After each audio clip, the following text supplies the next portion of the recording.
All right, let's just dive right in. We're going to tackle a topic that's been talked about for, well, centuries, the miracles of Jesus. But look, this isn't about proving or disproving them, not at all. Instead, we're going to treat this as a really fascinating puzzle of information analysis. How do you take these ancient, super complex, and honestly contested stories and find a systematic way to actually understand them? I mean, this is the big problem, isn't it? We're talking about texts that are literally 2,000 years old. You've got different accounts of the same events, and it's all layered with so much deep cultural and theological meaning.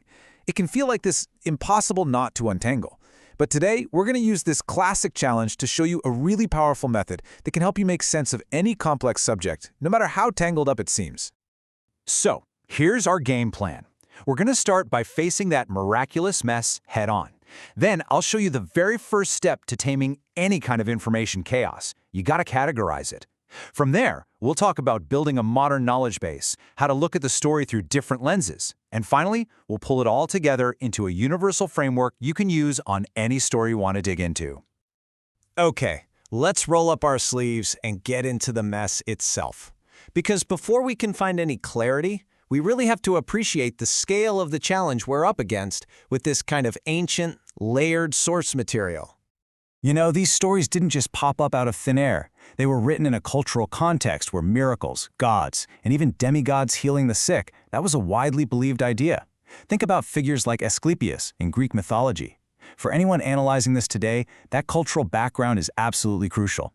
It means we can't just read the words on the page. We have to understand the world they were written in to even begin to grasp their original meaning. So, when you're faced with this kind of information overload, what's the first, most basic step you take? You start sorting. You create categories. It sounds simple, but this is the first move in bringing order to any kind of chaos, whether you're looking at ancient texts or just trying to clean up your email inbox. And when we look at the source texts, it turns out the miracles described aren't all the same. They pretty neatly fall into four major buckets. You've got healings, like curing a blind man. Then there are exorcisms, which is all about casting out evil spirits. You have resurrections, like the famous story of Lazarus. And finally, you get these big displays of power over nature. Think walking on water or calming a huge storm with a word. Now check this out. The moment we categorize the information, a pattern just jumps right out at you. The vast, vast majority of the miracles recorded in the Gospels are healings. See? Just by sorting the data, we've already found a huge clue about what the authors of these texts really wanted to emphasize. So we've sorted our information into categories and already found something interesting. But what if you have hundreds or even thousands of different sources? Well, that's where the modern approach comes in. To manage information at that scale, we build what's called a knowledge base. Let's talk about what that means, because the principle is the same. It's just supercharged by technology. So, the foundation of any deep analysis is your collection of sources. Put simply, these are just the raw materials, the articles, the books, the historical texts, that you gather all into one place. This becomes your ground truth, the single pool of information you're going to question and explore. And the sheer amount of information we can handle now is, well, it's just staggering. To put that number into perspective, a premium tool can hold up to 150 million words. That's like having a library of about 1,000 books. Even the free versions can handle over 160 books worth of data. And this isn't just about storage. It's about having an entire field of knowledge right at your fingertips, ready for you to analyze instantly. Just imagine applying that kind of power to any topic you're passionate about. Okay, so we've got our massive, organized knowledge base.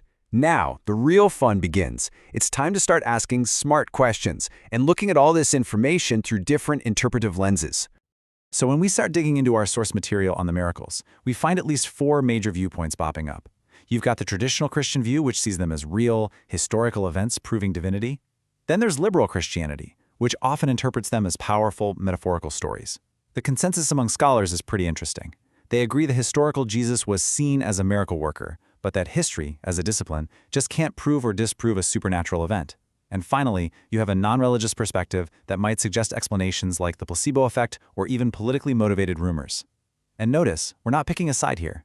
We're just identifying the different ways the same data can be interpreted. And that skeptical viewpoint, it actually has some deep historical roots. The philosopher David Hume made this really influential argument way back in the 18th century. He basically said, look, what's more likely? That the fundamental laws of nature have been broken, or that a person is mistaken, or maybe not telling the whole truth? It's a foundational idea in the critical analysis of these kinds of accounts. Okay, so let's pull the camera back for a second and look at what we've actually done here. We took a super complicated, ancient topic, and we applied a clear, structured process to it.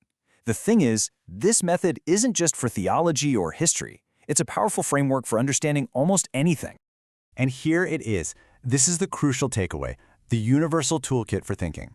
Whether you're analyzing ancient miracles or a company's financial reports or scientific papers on climate change, the process is exactly the same. 1. Gather all your info. 2. Categorize it to find patterns. 3. Consciously apply different analytical lenses. And 4. Synthesize what you've learned. This is how you go from being totally overwhelmed by information to achieving real, genuine understanding. So now, I'm going to turn it back to you. Using this framework, what messy, complicated, or just plain fascinating topic would you want to tackle? The possibilities are endless, right? And the tools to make sense of it all are more powerful than they've ever been. So what complex story would you want to unravel first?